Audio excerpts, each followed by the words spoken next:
আজকে আমার ব্রুডারে মুরগি উঠাবো, এই জন্য হচ্ছে ডিলার ফোন দিল। ডিলার ফোন দিয়ে বলতেছে যে আপনি আপনার ব্রুডারটা রেডি করে ফেলেন, আজকে রাত্রে 1টার দিকে যায় মুরগিটা নিয়ে আসতে হবে। আর আমার মুরগিটা নিয়ে আসতে হবে হচ্ছে অনেক দূর থেকে আর কি, কারণ হচ্ছে কোম্পানির যে গাড়ি, এই গাড়িটা আমাদের এই পর্যন্ত আসে না আর কি। তো যার কারণে হচ্ছে আমাকে রাতের 1টা বাজে যায় নিয়ে আসতে হবে। তো দেখা যায় যদি 1টা বাজে যায়, ওখানে যাইতে যেতে মোটামুটি আমার 2 ঘন্টার মতো লেগে যায়। তো যাইতে যেতে ধরেন 3টা বাজে যাবে আর কি, আস্তে আস্তে 5টা এরকম সময় লাগবে। তো এদিক দিয়ে হচ্ছে আব্বা আমাকে খুব সাহায্য করতেছিল আর কি ব্রুডারটা রেডি করার জন্য, যেহেতু আমি নতুন।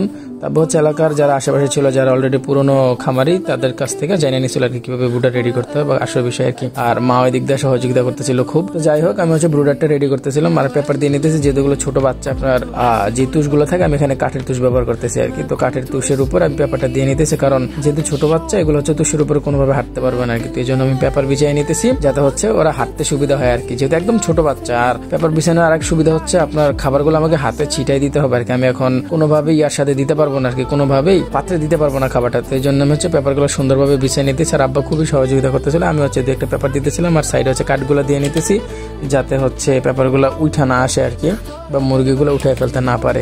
এদিক দিয়ে হচ্ছে আব্বা সবকিছু কাজ শেষ করে ফেলে। এই মুহূর্তে আমার কাছে ডিলার ফোন দিল আর কি, যে আপনি রেডি হয়ে যান, আমরা এখন বের হবো। তো আমরা হচ্ছে অটো নিয়ে বের হয়ে গেলাম। রাত্রে 1টার দিকে বের হয়েছি। তো 1টার দিকে যখন বের হয়েছে, আমরা হচ্ছে ড্রাইভারকে বলছিলাম আপনি যখন ক্যান্টনমেন্ট থাকবেন তখন আমাদেরকে ফোন দিবেন, তাহলে হচ্ছে আমরা খুব সহজে ওই যে স্টেশনে আসবে আর কি, উনি ওখানে থাকতে পারবো। কিন্তু উনি হচ্ছে কংসনগর আসার পরে আমাদেরকে ফোন দিল আর কি, যেখান থেকে হচ্ছে মানে খুবই ইম্পসিবল যাওয়াটা। তো যাই হোক, রাত্রে 1টা বাজে, তো তখন হচ্ছে রাস্তাঘাট সবকিছু খালি ছিল। তো ড্রাইভারও আমার এক পরিচিত ক্লোজ বড় ভাই ছিল, যার কারণে বলছিলাম ভাই ধুমায় টানের সমস্যা নেই। তো আমার এখানে প্রচুর শীতকাল, তারপরও ধরেন যেহেতু ভাই আছে সেহেতু ধুমায় চলে গেছি। তো গিয়া প্রচুর শীত যেহেতু, তো পরবর্তীতে ভিডিওটা করিনি। তারপরে হচ্ছে বাচ্চা আনার পর আপনাদেরকে দেখাচ্ছি, আমি বাচ্চাগুলো আনলাম। বাচ্চাগুলো আনার পর এখানে হচ্ছে আমার নাহার কোম্পানির বাচ্চা, এখানে মোট 1000 পিস বাচ্চা আছে আর কি। তো দেখেন কি সুন্দর আসলে, মানে এগুলা ছোটবেলা হচ্ছে যখন বাচ্চাগুলো ফুটতো তখন আমরা অনেক এগুলা ধরাধরি করতাম আর কি। তো এখন হচ্ছে নিজের চোখের সামনে এতগুলো বাচ্চা দেখতেছি, যেগুলো হচ্ছে আমি এগুলোরে বড় করবো আর কি, আমার দায়িত্ব এগুলোর উপরে। তো যাই হোক, আমার বাচ্চাগুলো আপনারা দেখতে পারতেছেন, এগুলো এখন মাশাআল্লাহ খুব সুন্দর। এগুলো দেওয়ার সাথে সাথে এগুলো আপনার হচ্ছে একদম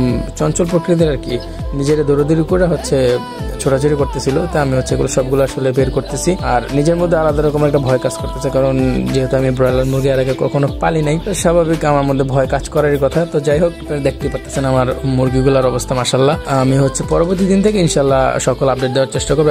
1 দিন থেকে 30 দিন পর্যন্ত আমি কি কি খাওয়াচ্ছি মুরগিকে, কিভাবে লালন পালন করতেছি, সবকিছু দেওয়ার চেষ্টা করবো। এবং এর মধ্যে যদি আমার কোনো ভুল থাকে আপনারা আমাকে ধরাই দিবেন। আর যদি কোনো কিছু আপনাদের জানা থাকে, আমার ভিডিও থেকে ইনশাল্লাহ সবসময় আপডেট পেতে থাকবেন ইনশাল্লাহ।